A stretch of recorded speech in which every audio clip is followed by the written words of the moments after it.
Hi, my name's Phil. I like talking about politics, and in this video, I'd like to discuss some of the extra work that Brexit is requiring in various areas for no gain at all, and how we're going to struggle to get the workers to actually do it. But first, if you'd like to be notified of daily news and politics, please subscribe to the channel and click the bell notification icon. So, as a result of our hard Brexit, one example, and I suppose the biggest one, is we need 50,000 more customs officials. And we were supposed to be getting them. Michael Gove would go, oh yes, we're going to get these 50,000 new officials, absolutely. But we don't have them. We aren't getting them because it's not realistic. And I've said in the past, you cannot possibly employ and train up this many new workers to any sector of the economy in such a short timescale, or even over several years, because you think about an organisation taking on new employees, happens from time to time. What does happen? You get some orientation training so that they understand the particular systems, the key members of staff at their workplace, where they're going to be working. A more experienced member of staff will probably mentor them to help them out. If the new employee is experienced at the job, but just not the particular location, that may not take that much time. They just need to get used to, the local systems and get to know the key staff that they're going to be working with. But if they're not just new to the place, but also the profession, then the development required will be much more considerable. Like 50,000 new customs officials, that represents many more times the total number of actual customs officials, more than 5 times as many. So it would simply not be possible to train and mentor them. Not enough people to do that. But without these officials, we can't possibly run our hard trade border efficiently. This is to say nothing of the systems and infrastructure that's also not in place even if we had the staff. And if we ever could get enough staff to manage, consider what this means. So tens of thousands of workers who add no value to the economy, they don't grow our economy, because Brexit doesn't grow our economy. And some Brexit supporters may think, oh, it's great, it's generating jobs. In fact, the government have actively boasted that Brexit has brought growth to the customs industry. But these jobs don't make the country any money. It's a cost to businesses. It's a cost to ordinary people who want to trade. Imagine, or just send things. Imagine a business that employs 10 people, right? They're doing all right. They're making a profit. Now, if you hear that that business is expanding, it's taken on another 50 staff, you think, wow, that's a lot of new business they must be getting. And they're getting in the new staff to cope with it all. But now imagine a business employing 10 people suddenly needs another 50 employees, but just to manage the same level of production and selling those products for the same amount of money as before. The business isn't making any more money, but it is now paying out a wage bill that is 6 times higher than before. That's the situation facing us right now with this so-called growth in the customs sector. Jobs growth is supposed to be linked to increases in productivity, not just needing more people to do the same job less efficiently. And where's the money going to come to pay for them? The government have already shown that they'll turn down the opportunity to collect taxes from the rich, and they've now exceeded their capacity for further taxing the poor. So the only answer to this is to cut public services. So they'll sack workers in one area of public service in order to employ them in another. So it doesn't actually create jobs at all. It just moves workers from one place where they're doing some good to another where the work wasn't bloody well needed when in the EU. And that's if we can find people with the right skills. Because you can't sack a person doing one job and get them to do another automatically. But like I say, we can't get these workers anyway. Where they are needed, there aren't enough people in need of those jobs, and the training capacity simply isn't there for the scale of the problem. But it isn't just our borders where the problems exist. So this is what got me to thinking about this. I was reading a report with concerns from the Bank of England. So as a result of leaving the single market, the Bank of England needs to be able to draw up new financial market rules. This used to be done by the EU. We would contribute to the staffing costs, along with other EU members, and the work would be done efficiently by this team to cover everyone. Now we're going to have to pay for the entire team ourselves. And it would be bad enough to just think of the extra cost. But being honest, the scale of the new workforce isn't anything like that for trade controls. The Bank of England reckon they just need 100 new staff for this role. That's not too many. That's okay then. The problem is they're not sure they can get them. Apparently, it's never been harder to get or retain staff in financial services. Part of the problem is the EU have been playing hardball, right?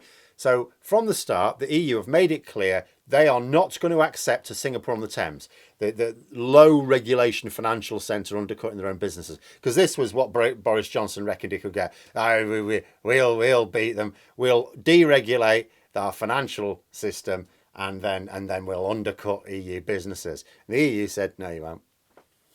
So if the City of London will not play by the rules, they will not be allowed on the pitch.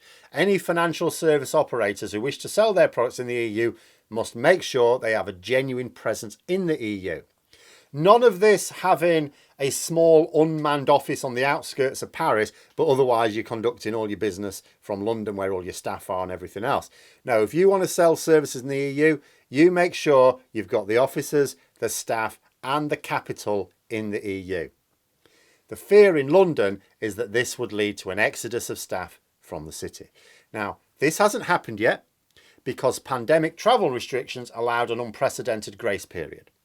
But the travel restrictions are largely over now, and the EU are looking at whether businesses active in the EU have enough resources there to satisfy them. And if this exercise, which is being carried out at the moment, if it concludes that any do not, I'm sorry, you seem to be conducting an awful lot of this from London. We'd really rather you move to like Frankfurt or Paris or something. They will be told to send over more staff and capital maybe, or stop selling the products in the EU. So there's already a problem with recruiting financial services staff in London right now. And the problem could get worse if the EU decide that not enough have left London for the EU. So the Bank of England has been telling a committee of MPs it may struggle to hire this 100 staff that it needs to deal with the new Brexit workload. And when you can't hire... and what's that mean? 100 new staff needed for the Bank of England? Shall we say it? More bureaucracy. That's 100 new bureaucrats we need just because of Brexit. And when you can't hire the staff needed to do jobs that simply weren't needed at all in the EU, obviously it means the work just doesn't get done. All that work does get done because you have to move people from somewhere else and some other work doesn't get done. Like not getting the border staff means you can't manage your borders, so we remain a massive target for smuggling. You know, we not getting the financial services staff in means we can't manage our financial services. I'm not an expert. I guess the Tories don't mind that one because it means they can claim to have tough regulations in place, but they no longer have to enforce them. A bit like when they talk about funding for various good causes to sound compassionate, but then not let anyone actually access the pots of money. That happens a lot. You have to watch out for that. It's very difficult though. You know, the government will say, oh, we're putting this amount of money in for this to help these people that are in need.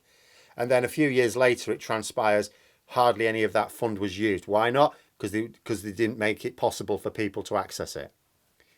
But it's not even just that there are more jobs that are needed as a result of Brexit that add nothing to the economy. Remember, these 100 jobs to the Bank of England add nothing to the economy. It's not to do something that allows us to grow our economy post-Brexit.